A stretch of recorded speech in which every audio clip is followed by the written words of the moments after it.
የፌዴራል መንግስት ለትግራይ ደሞዝ በጀት ተለቀቀ ተብሎ እየተሰራጨ ያለው መረጃ ቢሮ አስተባበለ። መረጃዎቹ አሳሳች ናቸው ሲልም ተችቷል። መረጃውን እናካፍላችሁ ይሆናል። የተፈጠረውን የነዳጅ እጥረት ተከትሎ የመንግስት ሰራተኞች የዓመት እረፍት እንዲወጡ የተደረገ መሆኑን ለቢቢሲ ተናገሩ። መረጃውን እናካፍላችኋለን። በሳውዲ አረቢያ የሚገኝ አየር ኃይል ሰፈር ውስጥ ኢራን በፈጸመችው ጥቃት ተመቶ ጉዳት ደርሶበታል። ይህንን መረጃ እናካፍላችኋለን። የቮይስ ኦፍ ኢትዮጵያ ቤተሰቦች ሰብስክራይብ ማድረጋችሁን እያስታወስናችሁ ወደ ዝርዝሩ ያዝንላችሁ ጉዳዮች የምናልፍ ይሆናል።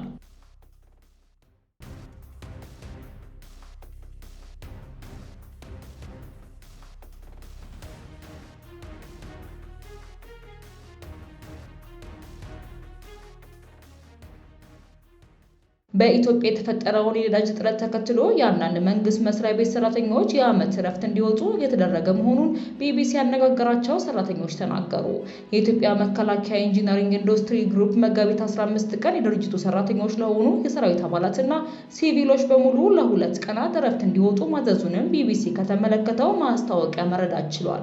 የኢንጂነሪንግ ኢንዱስትሪው ላልተወሰነ ጊዜ ቅዳሜ ቀን ስራ እንደማይኖርም በማስታወቂያው ላይ ለሰራተኞቹ አስታውቋል። ቢቢሲ የተመለከተውና ትክክለኛ ነቱን ከድርጅቱ ሰራተኞች ያረጋገጠው ማስታወቂያ በኢንዱስትሪ ግሩፕ ስር የቢሾፍቱ ሞተር ቬሂክል ኢንጂነሪንግ በነዳጅ ምርት ምክንያት ዋጋ ግሽበት ሁሉም የሰራዊቱ አባላትና ሲቪል ሰራተኞች የዓመት እረፍት እንዲወጡ ያዛል። ኢንዱስትሪ ሰራተኞቹ ማስታወቂያው ከተለጠፈበት ዕለትና በማግስቱ መጋቢት 16 ያላቸውን የ2016 እና 17 ፍቃድ እንዲወጡ አሳስበዋል። የኢንጂነሪንግ ኢንዱስትሪ አክሎም የስራ ሁኔታው ታይቶ የ2018 የዓመት ፍቃድ ያላቸው ሰራተኞችም እረፍት እንዲወጡ በጥብቅ አሳስበዋል።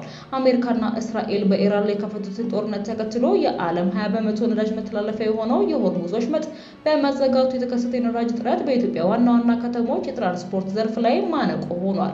በአዲስ አበባና ሐዋሳ የሚገኙ አሽከርካሪዎች ለመኪኖቻቸው ናፍጣ ለመቅዳት እስከ 3 ቀናት ድረስ በነዳጅ ማደያዎች ዙሪያ በመሰለፍ ለመጠበቅ መገደዳቸውን ቢቢሲ ተናግረዋል። በዚህም የተነሳ ተማሪዎችን የሚያመላልሱ ወደ አዲስ አበባ ለተለያዩ ጉዳይ የሚንቀሳቀሱ እንዲሁም የህዝብ ትራንስፖርት የሚሰጡ ተሽከርካሪዎች መቸገራቸውንም አስረድተዋል። መንግስት የህዝብ ተቋማትና በመንግስት ስር የሚተዳደሩ ድርጅቶች ወሳኝ ያልሆኑ ሰራተኞቻቸውን ለነዳጅ እጥረት ለመቅረፍ በሚል እረፍት እንዲወጡ እያደረገ መሆኑንም የተለያዩ የሀገር ውስጥ መገናኛ ብዙሃንም ዘግበዋል። የነዳጅ እጥረቱን ለመቅረፍ ታስቦ እየተወሰደ ባለው እርምጃው ካለፈው ሳምንት አጋማሽ ጀምሮ መንግስት ወሳኝ ያልሆኑ ሰራተኞችን የዓመት እረፍታቸውን እንዲወስዱ እያደረገ መሆኑን ቢቢሲ አስተያየቶቻቸውን የሰጡ ግለሰቦች ተናግረዋል። በአዲስ አበባ የሚኖሩ ወላጆችም የነዳጅ እጥረቱ የተማሪዎች መጓጓዣ ላይም ጫና መፍጠሩን ተናግረዋል። ቢቢሲ በማህበራዊ ሚዲያ ላይ የተመለከተቻቸው አሽከርካሪዎች የተፈጠረውን የነዳጅ እጥረት ተከትሎ አትክልትና ፍራፍሬ ጭነው ወደ ተለያዩ የሀገሪቱ ክፍል የሚንቀሳቀሱ የብዙዎች ናፍጣ ለመሙላት ለቀናት በነዳጅ ማደያዎች ለመቆም በመገደዳቸው የተነሳ ጭነቶች እየተበላሹ መሆኑንም ከመስክ ጋር ሲጋሩ ታይቷል። በኢራን ጦርነት የተነሳ የሆርሙዝ ወሽመጥ መዘጋትን ተከትሎ በዓለም ነዳጅ ዘይትና የተፈጥሮ ጋዝ አቅርቦት ላይ ከፍተኛ ተጽዕኖ ፈጥሯል። በተጨማሪም በጦርነቱ የኢራንና የሌሎች የመካከለኛው ምስራቅ ሀገራት የነዳጅ መሰረተ ልማቶች ጥቃት የተፈጸመባቸው ይገኛል። ጠቅላይ ሚኒስትር አብይ፣ የፋይናንስ ሚኒስትሩ አህመድ ሺዴ እና የአዲስ አበባ ከተማ አዳነች አቤቤ የተፈጠረውን የነዳጅ እጥረት ለመቋቋም ህብረተሰቡና ተቋማት ነዳጅን በከፍተኛ ቁጠባ እንዲጠቀሙ ማሳሰበው ነበር። በተጨማሪም የኢትዮጵያ ነዳጅና ኢነርጂ ባለስልጣን ከመጋቢት 8 ቀን ጀምሮ የነዳጅ አቅርቦት ለጸጥታና ደህንነት ተቋማት እንዲሁም ለህዝብ ትራንስፖርት ተሽከርካሪዎች በቅድሚያ እንዲሰጥ ያዘዘ ሲሆን የነዳጅ ስርጭቱ ላይ ጥብቅ ቁጥጥር እንደሚያደርግም መግለጹ ይታወሳል። በዓለም ዙሪያ የነዳጅ እጥረትን ባስከተለ የመካከለኛው ምስራቅ ጦርነት ምክንያት የተለያዩ ሀገራት የነዳጅ እጥረትን ለመቋቋም የነዳጅ ፍጆታቸውን የሚቀንሱ እርምጃዎችን እየወሰዱ ይገኛሉ። በዚህም መሰረት አንዳንድ የመንግስት ሀገራት የስራ ቀናትን መቀነስ፣ ህዝቡ የህዝብ ትራንስፖርት እንዲጠቀም ማድረግ፣ አምራችና የንግድ ተቋማት የስራ ጊዜያቸውንም እንዲቀንሱ እያደረጉ ይገኛሉ። የፌዴራል መንግስት ለትግራይ ደሞዝ በጀት ለቀቀ ተብሎ እየተሰራጨ ያለውን መረጃ ቢሮ አስተባበለ።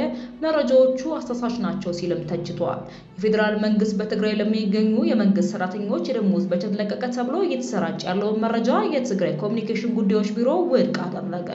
መግለጫ እየተሰራጨ ያለው መረጃ ሙሉ በሙሉ ሐሰት ነው ካለ በኋላ ዘገባዎቹ በክልሉ መስተዳደርና በመንግስት ሰራተኞች መካከል አለመተማመንን ለመፍጠር የታለሙ ናቸው ሲልም አስጠንቅቀዋል። የቢሮ መግለጫ የወጣው ከጥቅምት ወር 2018 ጀምሮ ተቋርጦ የቆየው የፌዴራል በጀት ድጋፍ እንዲመለስ በሚጠበቅበትና እርግጠኛ በሌለበት ወቅት ላይ ነው። መግለጫው አክሎም የፌዴራል መንግስት የበጀት ዝውውርን፣ የነዳጅ አቅርቦትንና መሰረታዊ ቁሳቁሶችን ጨምሮ ወሳኝ በሆኑ ሀብቶች ላይ ገደብ ማድረጉን ቀጥሏል ሲልም ከሷል። የክልሉ መስተዳደር ሁኔታው ውስብስብና ረጅም ጊዜ የፈጀ መሆኑን በመጥቀስ ዘላቂ መፍትሄ እስኪገኝ ድረስ የመንግስት ሰራተኞችና መላው ህዝብ አንድነታቸውን እንዲጠብቁና ራስን የመርዳት ጥረቶችን እንዲያጠናክሩ አሳስበዋል። ባለፈው ሳምንት በትግራይ ክልል መስተዳድር ዋና ከተማ መቀሌ ጨምሮ በተለያዩ ከተሞች መምህራንና ተማሪዎች የመንግስት ትምህርት ቤት መምህራን ደሞዝ መቋረጥን በመቃወም አደባባይ መውጣታቸውም ይታወሳል። በተቃውሞው ላይ የተሳተፉ ወገኖች የፌዴራል መንግስት ግዴታውን እየተወጣ አይደለም ሲሉም የከሰሱ ሲሆን ዓለም አቀፉ ማህበረሰብም ቀውሱን ለመፍታት ጫና እንዲያደርግም ጠይቀዋል። በሰልፉ ላይ የተገኙት የትግራይ ጊዜያዊ መስተዳድር ምክትል ፕሬዝዳንት አማኑኤል አሰፋ ለሰልፈኞቹ እንደተናገሩት የበጀትና የደሞዝ ክፍያ መታገድ በአጋጣሚ የመጣ ሳይሆን የክልሉን ማህበራዊ መዋቅር ለማዳከም የታለመና ሆን ተብሎ የተደረገ ጥረት አካል ነው ሲሉ ተናግረዋል። የትግራይ ጊዜያዊ መስተዳድር ከዚህ በቀደም በታህሳስ ወርም ከፌዴራል መንግስት ጋር ለረጅም ጊዜ የዘገየውን በጀት ለመልቀቅ በሚደረገው ንግግር ላይ መሻሻሎች መታየቶቹንም አመልክቶ ነበረ። የባለስልጣናቱ ማስታወቂያ በፌዴራልና በክልሉ ባለስልጣናት መካከል ከተደረገ ከፍተኛ ውይይት በኋላ የወጣ ሲሆን ውይይቱም ገንቢና ለወራት በክልሉ በቆየው የፋይናንስ ጫና ላይ የመሻሻል ምልክቶች ታዩበት ተብሎ ተገልጾ ነበር። መስተዳደሩ የበጀት መልቀቅን የመንግስት ሰራተኞችን ደሞዝ ለመክፈልና እንደ ትምህርትና ጤና ያሉ ቁልፍ ዘርፎች ለማስቀጠልም ወሳኝ መሆኑን ጠቅሶ ነበር። ይሁን እንጂ የተሰጡት ማረጋገጫዎች ቢኖሩም እስካሁን ድረስ ትክክለኛ የገንዘብ ዝውውር ባለመደረጉ የመንግስት ተቋማት ከፍተኛ የበጀት እጥረት ውስጥም ይገኛሉ። የፌዴራል መንግስት እስካሁን ለቀረቡት የቅርብ ጊዜ ቅሬታዎች ይፋዊ ምላሽ አልሰጠም። የቮይስ ኦፍ ኢትዮጵያ ቤተሰቦች ዳግም ሰብስክራይብ ማድረጋችሁን እያስታወስናችሁ ወደ መጨረሻው ዘገባችን እናልፋለን። ቢቢሲ የተረጋገጡ ፎቶዎች እንደሚያሳዩት የአሜሪካ ወታደራዊ የእዝና የቁጥጥር አውሮፕላን በሳውዲ አረቢያ በሚገኝ የአየር ኃይል ሰፈር ውስጥ በኢራን በተፈጸመበት ጥቃት ተመቶ ከፍተኛ ጉዳት ደርሶበታል። የቢቢሲ መረጃ ማጣሪያ ቡድን ቢቢሲ ቬሪፋይ ፎቶዎቹ የተነሱት ከሳውዲ አረቢያ ዋና ከተማ ሪያድ በስተደቡብ ምስራቅ 100 ኪሎ ሜትሮች ርቀት ላይ በሚገኘው የልዑል ሱልጣን የአየር ኃይል ሰፈር መሆኑንም አረጋግጧል። የአሜሪካ ጦር ኃይል ማዕከላዊ እዝ እስካሁን ድረስ በአውሮፕላኑ ላይ ስለደረሰው ጉዳት በይፋ አስተያየት አልሰጠም። ቢቢሲ እዙ በጉዳት ላይ አስተያየት እንዲሰጥም ጠይቋል። አርብ ዕለት አንድ የአሜሪካ ባለስልጣን ለሮይተርስ ዜና ወኪል እንደተናገሩት 12 የአሜሪካ ወታደሮች በአየር ኃይል ሰፈሩ ላይ በተፈጸመ የአየር ጥቃት መቁሰሉንና ከመካከላቸውም 2 ሰዎች ከባድ ጉዳት ደርሶባቸዋል። የኢራን እስላማዊ አብዮታዊ ዘብ ጋር ግንኙነት ያለው ፋርስ የዜና ወኪል እሁድ ዕለት እንደዘገበው አንድ ሻሂድ አጥፍቶ ጠፊ ድሮን E3ን የአውሮፕላንን መቷል ብሏል።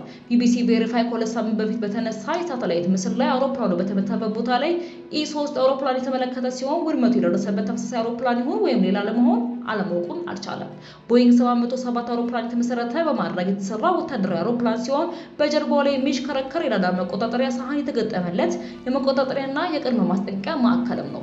ይህ አውሮፕላኑ የተገጠመለት ራዳር በረጅም ርቀት ላይ ያሉ ኢላማዎችን ለመለየትና ለመከታተል ያስችለዋል። በተጨማሪም በጦርነቶች ውስጥ ሊከሰቱ የሚችሉ ስጋቶችን አስቀድሞ በመለየት ማስጠንቀቂያን ማሳለፍ የሚችል ወሳኝ አውሮፕላን ነው። የአሜሪካ አየር ኃይል ድረገጽ ላይ በሰፈረው መረጃ መሰረት አውሮፕላኑ የአየር ኃይል ዘመቻዎች በሚካሄዱበት ጊዜ ለአዛዦች መረጃውን በመስጠት ተልዕኮዎችን በበላይነት ለመምራትና ለመቆጣጠር የሚያስችል ወሳኝ ወታደራዊ አውሮፕላን መረጃ ነው። እነዚህ አይነት ወታደራዊ አውሮፕላኖች ለመጀመሪያ ጊዜ አገልግሎት መስጠት የጀመሩት በአውሮፓውያኑ በ1977 ሲሆን E3 አውሮፕላኖች እስከ 2035 ድረስ በአሜሪካ አየር ኃይል ውስጥ በስምሪት ላይ እንደሚቆዩም ተናግረዋል። የቮይስ ኦፍ ኢትዮጵያ ቤተሰቦች በአሁንም በድጋሚ ሰብስክራይብ ማድረጋችሁን እያስታወስናችሁ በሌላ ቆንጆ መረጃ እስክንገናኝ ድረስ በደህና ቆዩ።